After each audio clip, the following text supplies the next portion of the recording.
Commentaire. Je voulais poser une question.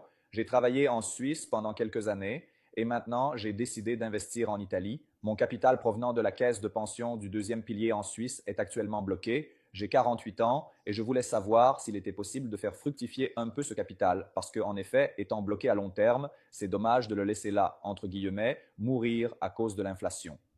C'est un excellent commentaire et une excellente question. En fait, j'en profite pour faire une vidéo afin que tous ceux qui se trouvent dans la même situation, et ils sont nombreux, c'est-à-dire les personnes qui ont travaillé pendant un certain temps en Suisse, puis se sont installées à l'étranger et n'ont pas pu retirer leur deuxième pilier. Actuellement, vous avez tous un compte de libre passage qui détient les avoirs que vous avez accumulés en Suisse pendant votre activité professionnelle et donc cet argent est là, bloqué, sans rien faire. Il existe de nombreuses solutions pour ces avoirs.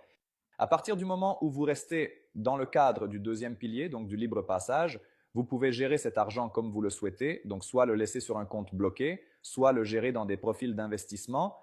Alors, pour pouvoir réellement décider quelle était la meilleure destination pour vos avoirs, il est absolument nécessaire de faire une petite analyse personnalisée où l'on examine l'horizon d'investissement, la durée de l'investissement, le profil de risque personnel, afin de comprendre quelle peut être la banque ou plutôt l'institution la mieux adaptée à votre situation.